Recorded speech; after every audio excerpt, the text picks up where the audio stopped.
A paz do Senhor a todos. Estamos novamente reunidos aqui para dar continuidade a esse programa no qual nós gostamos muito, que é História e Geografia Bíblica. Estou aqui mais uma vez com o professor Vinícius. Amém. Paz do Senhor, paz do Senhor, os irmãos. Pastor Antônio Carlos, a paz do Senhor. A paz do Senhor aos irmãos que participam conosco. Então, mais uma vez, a paz do Senhor a todos, sejam bem-vindos a estudar conosco. Agora nós vamos dar um complemento na segunda viagem de Paulo, finzinho ali em Corinto, e vamos iniciar na terceira viagem de Paulo. Eu já adianto um pouquinho aqui, ela iniciou por terra, passa lá na Ásia Superior, nas igrejas. Vai ser muito interessante. Nós vamos falar muito sobre Éfeso, um lugar que eu tive pessoalmente lá recentemente, e é uma cidade assim que eu moraria lá se fosse na época. E tão interessante que é a cidade de Éfeso. Vou passar a palavra ao pastor Antônio Carlos para dar aqui o início ao programa de hoje. A paz do Senhor, irmãos. No episódio passado, nós saímos de Corinto junto com Paulo. E nós vamos fazer um retrospecto, porque tem uns fechamentos que é preciso que se comente. Devido ao tumulto que foi feito na cidade pelos judeus, o governador, o procônsul Gálio, não quis entrar nesse mérito porque achou que não era questão, não havia nenhum crime, não era questão do governo romano, era uma questão entre os judeus que eles resolvessem por si próprios. Acabaram espancando a Sóstenes, que era o principal da sinagoga, lembrando que antes era Crispo, ou até talvez tivesse os dois. E Crispo se converteu com toda a sua casa, o que foi um sinal maravilhoso dentro de Corinto, havendo conversão de diversas pessoas. Aliás, sempre lembrando que onde Paulo passava, as conversões eram maravilhosas, extraordinárias, e inúmeras pessoas se converteram ao nome do Senhor Jesus. Então, ele saindo de lá, a palavra diz que ele chegou no porto de Cencreia, que era um porto da região de Corinto, em direção à região da Síria. A região da Síria. Que, quando se fala região da Síria, ali embaixo está a terra de Israel, está Jerusalém. Mas a palavra diz que Paulo, ele raspou a cabeça porque ele tinha voto. Vamos fazer uma observação que nós estávamos no início da igreja. Era comum entre os judeus fazer votos. Mais tarde, esse costume, ou essa orientação que era lá do passado, ela deixaria de ser exercida. Hoje nós fazemos as nossas consagrações com jejuns, com madrugadas e com outras formas, com meios de os recursos da graça que o Senhor tem nos dado. Havia inclusive um voto descrito na lei de Moisés, chamado o voto de Nazireu. Esse voto não era só raspar a cabeça. Raspar a cabeça era um dos itens. Esse voto era por um determinado tempo, não podia tomar vinho, que era comum nas mesas ter o suco da uva. Nós tomamos o pão com café, eles tomavam o pão com vinho, que era o suco da uva. Ele não podia tomar nada da uva, nem podia comer nada do que se fizesse com a uva. E se chegasse perto do morto, caía o voto, ele tinha que começar de novo.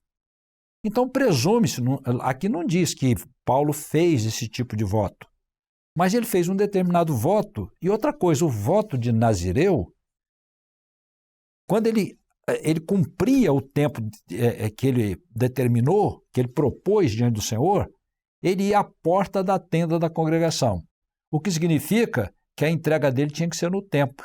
Então se observa aqui que Paulo ele sai de forma apressada com desejo de chegar logo em Jerusalém, podendo haver alguma coisa relativa a esse voto que ele fez. Então, quando ele sai ele toma aqueles 2 discípulos, aquele casal que estava com ele em Corinto, que era Áquila e Priscila, e leva com ele. E o propósito de Paulo é que ele ia passar por Éfeso. Aí, lembrando que passar por Éfeso, é possível que nós tenhamos um mapa auxiliar aqui para mostrar, estava do outro lado do oceano, que era o Mar Egeu, né? Estava do outro lado, já na Ásia outra vez. Ele iria passar por lá e ele realmente passa por Éfeso, prega na sinagoga dos judeus, havia discípulos ali, pediram que ele ficasse, mas ele não quis ficar. Ele disse, querendo Deus, eu voltarei aqui novamente. E ele deixa Priscila e Áquila, ou Áquila e Priscila, sua esposa, ali em Éfeso para conduzir a orientação da igreja, conduzir a palavra e manter a obra do Senhor, as orientações, a doutrina do Senhor ali. Então aqui se lembra que presume-se, entende-se, que ele levou Áquila e Priscila porque ele estava com pressa de seguir para Jerusalém, podendo haver realmente alguma coisa relativa ao voto que ele fez. Vamos lembrar mais uma vez que nós não fazemos mais isso hoje. E Paulo, por certo, iria chegar mais adiante e entender isso também. Então Paulo, de Éfeso, deixa Priscila e Áquila e navega para a Síria, chegando na região de Cesareia. De lá, ele vai a Jerusalém, fala com os discípulos, vai ao templo, de lá ele retorna para a sua cidade, não a cidade de nascimento, que era Tarso, ele volta para Antioquia da Síria, que era o lugar onde ele habitava e onde tinha uma igreja florescente. E ele permanece algum tempo ali em Antioquia. Aqui, quando ele volta a Antioquia, nós concluímos a segunda viagem de Paulo. Então nós vamos passar a palavra agora ao professor Vinícius, que ele vai fazer um panorama das igrejas pelas quais o apóstolo Paulo passou. Amém. Bom, vamos fazer então essa pausa, né? Abrir esse parêntese, porque nós vimos os primeiros momentos da igreja primitiva, vimos Paulo e a sua conversão e também nós vimos a sua primeira e segunda viagem. Certamente foram mencionados nesses programas inúmeras operações do Senhor. E a igreja primitiva era essa incansável. Nós estamos vendo, de fato, que as viagens eram longas, as oposições eram muitas, mas vimos o quanto o Senhor honrou o trabalho dos seus servos e o quanto essa igreja, mesmo em meio à oposição do próprio mundo pagão, a oposição dos próprios judeus e até mesmo ao império que estava instaurado ali, que era o Império Romano. Mas nós vamos lembrar aqui, então, essas marcas, essas igrejas levantadas pelo Senhor. Temos inicialmente, os irmãos podem acompanhar no mapa, a igreja de Jerusalém, né, que foi de fato a igreja, né, que sediou o evento de Pentecostes com o batismo com o Espírito Santo, mas também outras igrejas que cresceram nesse momento. Temos a igreja de Samaria, temos a igreja de Cesareia, e aqui nós lembramos, Cesareia, onde se converteu Cornélio. Né? Então, ali, uma igreja com gentios. E também nós temos, mais a norte de Cesareia, nós temos a localidade, né, de Damasco, onde Paulo, antes de se converter, pretendia ir para levar os cristãos presos. A igreja mesmo também mencionada, né, ainda mais ao norte, nós temos a igreja de Antioquia da Síria. E, digamos assim, né, era de fato a igreja onde Paulo mais congregava. Viajava, o Senhor dava experiências, mas lá estava Paulo de novo, né, participando da comunhão com o Senhor e com os irmãos naquela igreja de Antioquia da Síria. Esse resultado dessas igrejas aconteceu antes mesmo das viagens missionárias de Paulo serem empreendidas. Então nós temos, logo após essas viagens missionárias, novas igrejas que foram estabelecidas. Dentre elas, fruto da primeira viagem missionária, nós temos Listra, Derbe e Icônio, e também Antioquia da Psídia, né? Então, essa região, esse grupo de igrejas que nós conhecemos ali como uma região da Galácia, que falamos aqui em episódios anteriores. Mas também, fruto da segunda viagem, nós temos a igreja de Filipos, a igreja de Bereia, a igreja de Tessalônica, também Atenas e Corinto. Então, nós estamos vendo essa mão potente do Senhor e lembramos aqui aquele verso, né, que a mão do Senhor era com eles, né? E o Senhor acrescentava aqueles que se haviam de salvar, e também em todos havia abundante graça. Essa expressão, ela envolve todo um contexto que está relacionado com o Espírito do Senhor. É a abundante graça que marca a igreja no seu início. Então, fechamos aqui esse panorama histórico para até lembrar dos frutos que foram colhidos, igrejas que foram levantadas, dando sequência na mensagem profética de Jesus Cristo, da sua ressurreição e do reino dos céus. Então, com isso, nós podemos, né, passar aqui então a palavra para iniciarmos uma nova viagem, né? Um novo empreendimento ali em que Paulo sairá para a sua terceira viagem missionária. Amém. Estamos já iniciando aqui uma bela introdução e eu só queria dar um complementozinho aqui, essa consagração de Paulo. Foi uma coisa pessoal, né, pastor Antônio Carlos, dele. Ele não colocou isso como doutrina, mas ninguém fez a mesma coisa. Era uma coisa pessoal dele ali, uma consagração que ele fez ao Senhor. Que a gente não sabe se era consagração do Nazireu ou algo parecido. Exatamente. Mas ele fez uma coisa ao Senhor, não fez como doutrina e também não colocou em lugar nenhum. Era uma coisa muito pessoal, até ele não queria... A gente conversou antes aí que ele não queria ir em Éfeso lá, deixou Priscila porque ele queria passar rapidamente. Ele tinha rapado o cabelo lá no porto de Secreia. Então, era uma oferta muito dele, muito pessoal. Sim. E coisas do Paulo, né?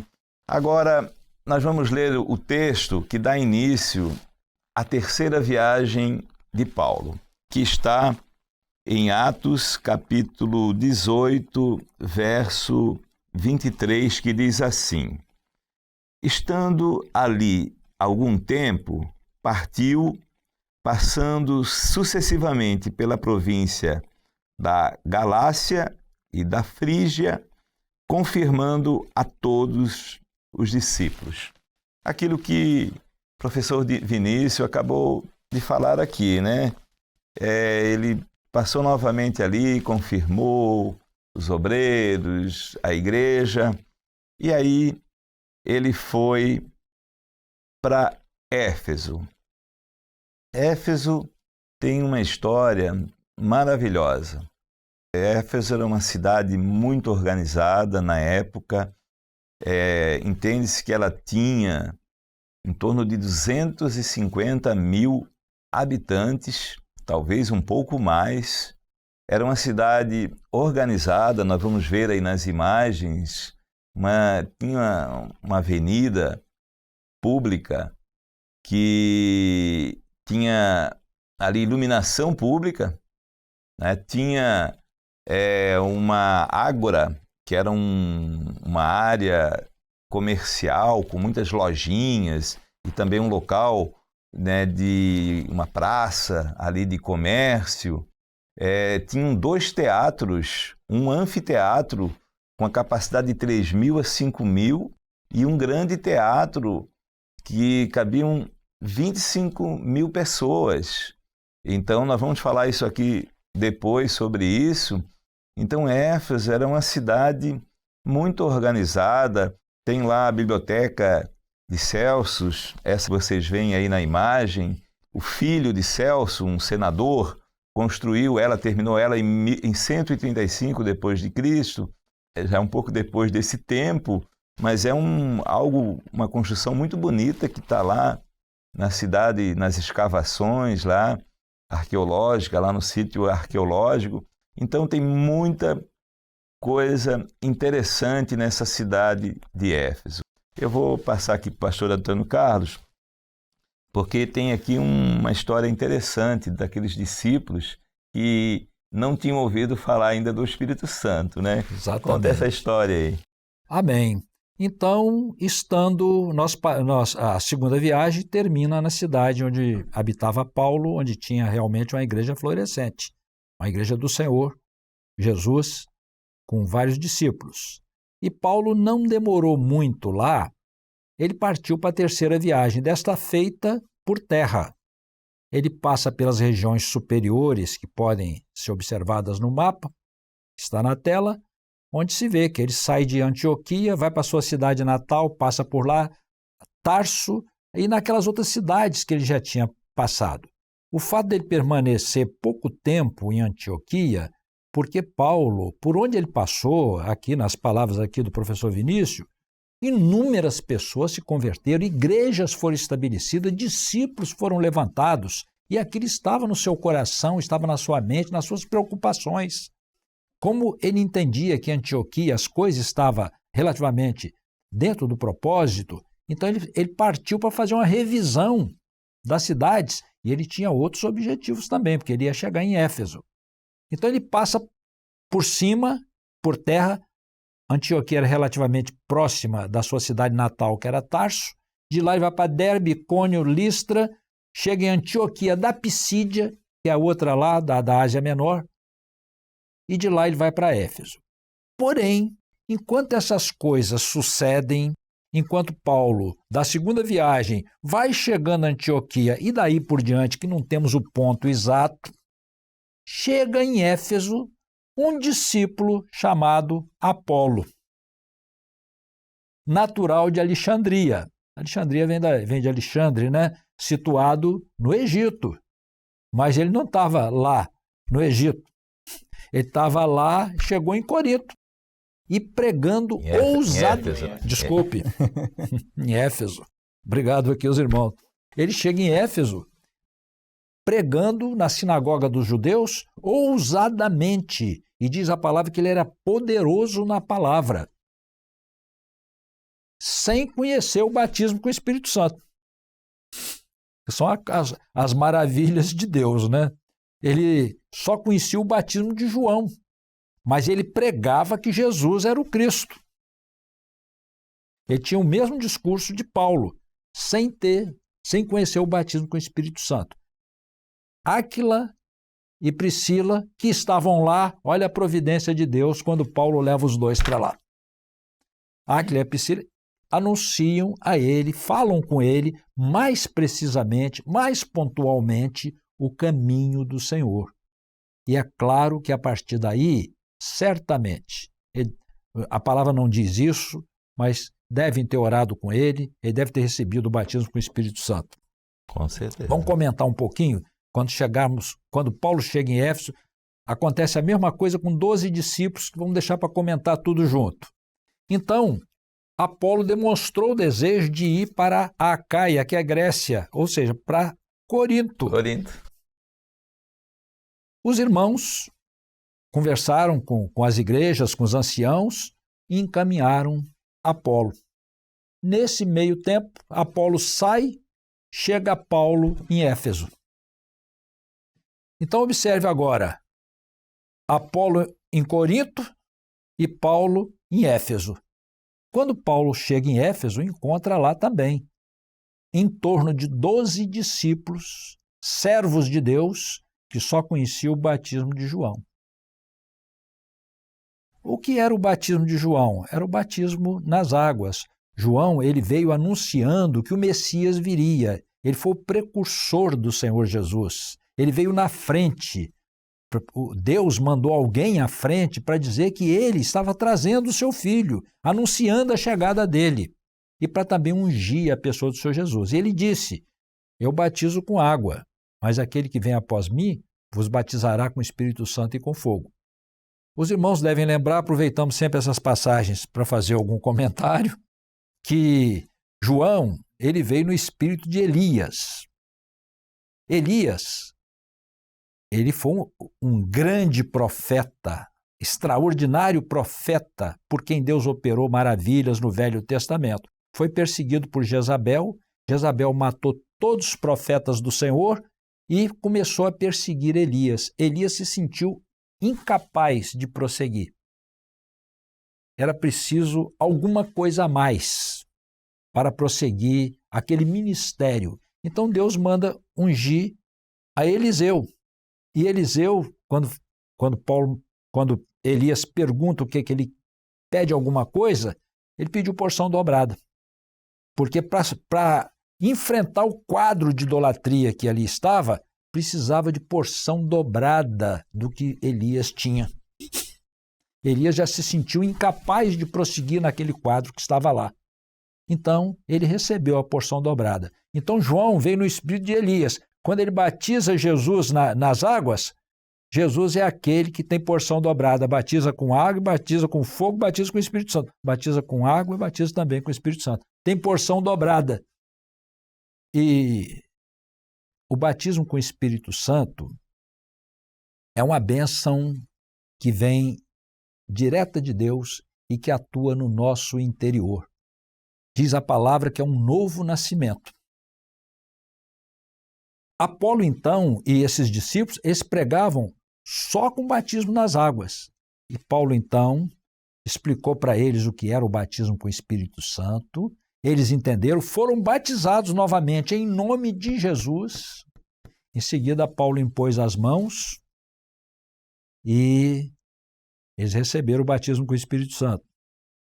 Profetizaram e falaram línguas estranhas. Fazemos uma observação que não significa que alguém foi batizado com o Espírito Santo que tem que falar língua estranha.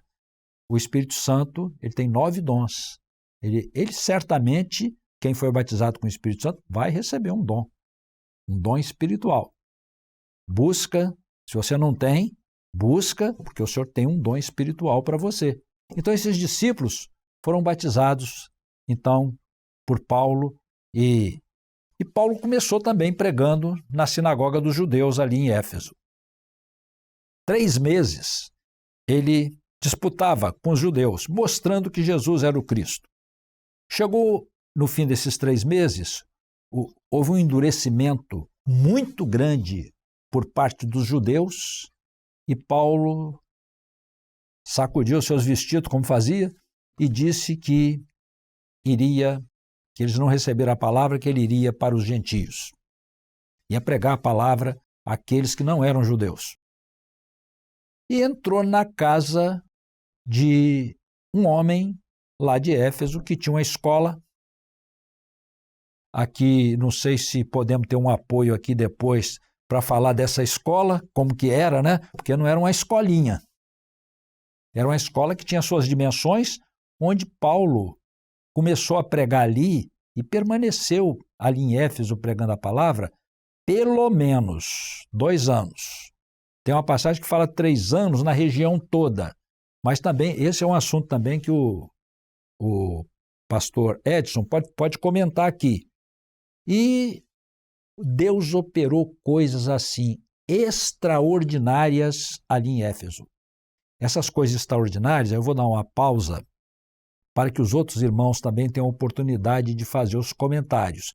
Conversão maravilhosa. E aquelas operações de Deus que ocorreram ali em Éfeso, presume-se que Paulo não se atinha somente naquele núcleo de Éfeso. Ele se expandia para as regiões ao redor. Ali estava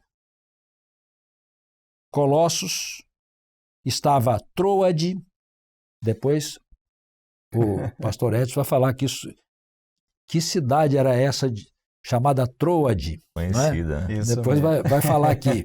Não é? E Laodiceia, né?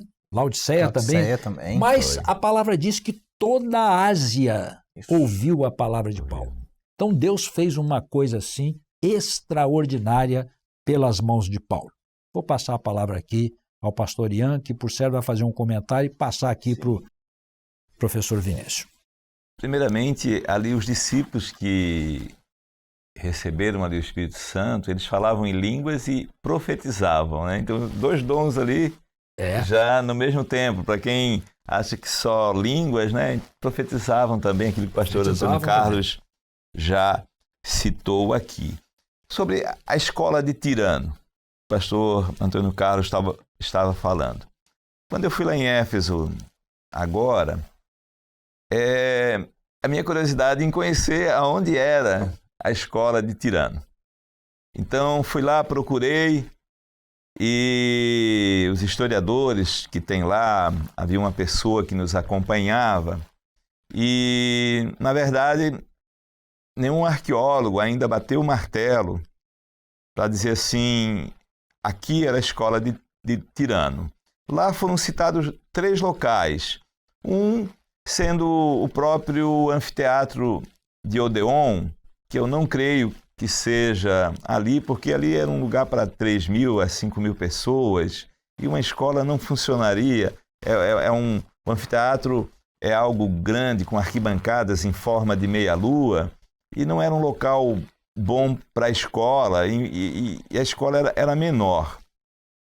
Ali também tem, a gente vai ver nas imagens aí, um lugar que era uma escola, uma faculdade de medicina, e especialista principalmente em oftalmologia. E também dizem, uma parte dos historiadores acham que a escola de Tirano era ali nessa faculdade. Ou a terceira hipótese, que eu vejo que seja a mais concreta, que é ali perto dessa faculdade, no outro lado, tem um local ali, umas ruínas ali ainda em pé, que mostra que ali provavelmente era a escola de Tirano. O certo é que existia a escola de Tirano, a Bíblia relata, e Paulo usou esse local para ensinar todos esses que vinham até ele, e que o pastor Antônio Carlos citou aqui, todas as pessoas da Ásia Menor ouviram falar de Jesus nesse período que o apóstolo Paulo passou e teve por ali, e ele ficou 3 anos ali, então todos ouviram. Esqueceu de falar de Troade. Ah, sim, eu ia falar até depois, mas vamos falar agora então. É que Troade, né, nós conhecemos Troade ali, a cidade do Eutico, lá o jovem que caiu da janela, e que também a Bíblia dá 2 lugares, 2 nomes, né? Troas em alguma versão e Troade em outra versão, para sendo essa cidade portuária. Mas ela, antes disso, lá no passado greco, macedônico, talvez até um pouco antes, ela se chamava Troia, muito conhecida, né? Troia, o cavalo de Troia, né? Então, essa Troia, do cavalo de Troia, daquelas guerras famosas, é a mesma Troade, é o mesmo local geograficamente. Professor Vinícius. Amém. Bom, vamos nos aproximar da finalização, né, da conclusão desse episódio, mas nós relatamos aqui 3 pontos muito importantes acerca desse início da viagem de Paulo. Um deles está na própria rota seguida por Paulo, porque Paulo vai viajar por terra e não por mar. Então, Paulo tinha um interesse muito grande em passar novamente no continente onde o Senhor havia levantado algumas igrejas.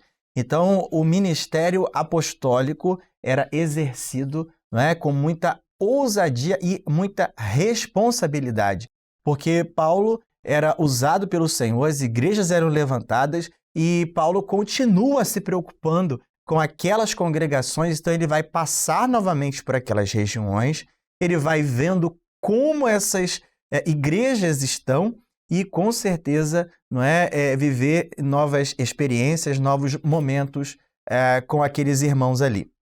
Agora, quando Paulo chega a Éfeso, nós vimos dessas experiências e nós precisamos dar nome a essas marcas. A primeira marca de discípulos que não conheciam o batismo com o Espírito Santo. Então, vamos dar o nome à doutrina, batismo com o Espírito Santo, que é poder para testemunhar, é disposição para obedecer. Obedecer a quem? Obedecer ao Espírito. Então, o servo do Senhor, ele vai seguir a sua jornada da salvação, ouvindo e obedecendo à voz do Espírito Santo. Esse é um ponto doutrinário que é importante nós reforçarmos aqui, porque nós não estamos falando em algo diferente da nossa experiência, né? Além disso, nós vimos que enquanto por 3 meses Paulo esteve nas sinagogas pregando, judeus se levantaram para falar mal, e eles usavam uma expressão interessante, falar mal do caminho.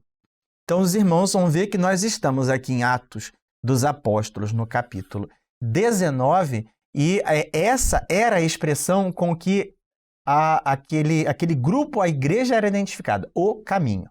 Então, nós vemos que em Antioquia eram chamados cristãos. Aqui, o caminho. Na verdade, até uma certa referência à própria afirmação que fez o Senhor Jesus Cristo. Eu sou o caminho. Então, aqueles que servem a Jesus estão no caminho. E quem está no caminho anda nele. Então, nós vemos aqui a marca de servos que receberam a experiência da salvação, mas que continuam seguindo nesse processo de salvação, que não é estático, né? Exatamente. Até que, então, nós temos esse terceiro evento na escola de Tirano, que era uma escola, era usado até pela cultura grega, a escola de Tirano, né? Por quê? Porque era um lugar até de recepção de intelectuais, né? De homens sábios, de filósofos. Naquela época, não somente a filosofia, mas também a retórica era valorizada. Então, algumas pessoas mantinham ali uma certa formação para a educação pessoal, educação também na família. Então, a escola de Tirano tem essa marca. E Paulo, então, quando está na escola de Tirano, quer dizer, ele pregou 3 meses para judeus.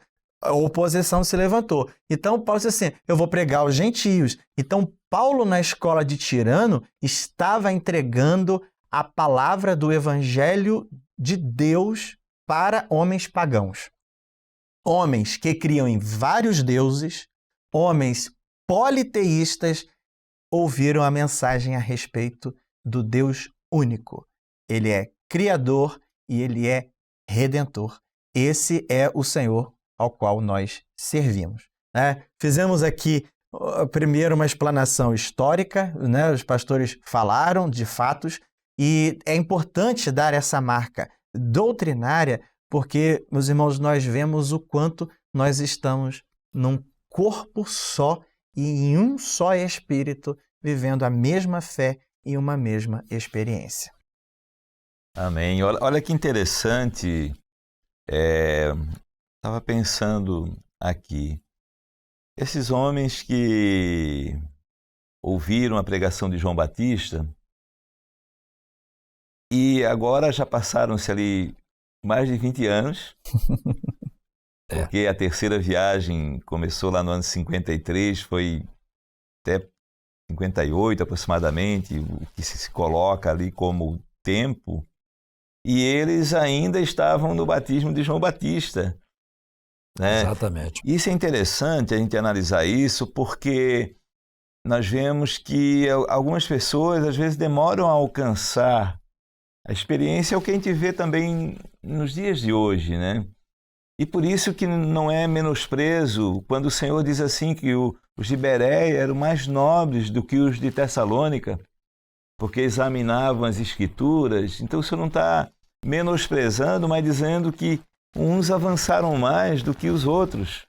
Esses 12 discípulos 20 anos se passaram, mais de 20 anos, e eles eram fiéis, mas não tinham ouvido ainda do batismo com o Espírito Santo, não tinham ouvido do Espírito Santo, sendo que aconteceu o Pentecostes, sendo que aconteceu as grandes evangelizações, mas o Senhor não se esqueceu deles, né? Glória a Deus. Ali eles tiveram um encontro com Paulo e ali então puderam ali entender A importância, né, do batismo com o Espírito Santo, sim, né? Se não fosse algo do Senhor necessário, Paulo não teria essa preocupação em falar com eles, mas vocês foram batizados como?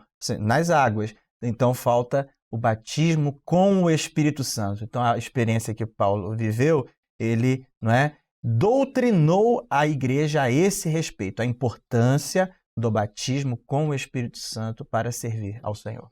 E mais uma vez, dizendo que João Batista era o último profeta do Antigo Testamento, e aqui mostrando que o Novo Testamento é o período da graça. Exatamente. Então o Espírito Santo tem que estar Exatamente. presente, não pode parar sem o batismo com o Espírito Santo.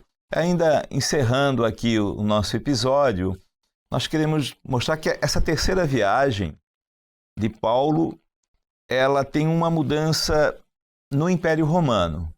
Cláudio, o imperador, em 54, deixa de ser o imperador e entra Nero. O imperador passa a ser Nero em 54. Então, boa parte dessa terceira viagem de Paulo, ela já acontece no governo do imperador Nero, mas isso é assunto para mais para frente. Hoje ficamos por aqui. Pai do Senhor, pastor Antônio Carlos. Pai do Senhor, os irmãos. Pai do Senhor, professor Vinícius. Amém, Pai do Senhor, os irmãos. A paz do Senhor a todos. Das riquezas do reino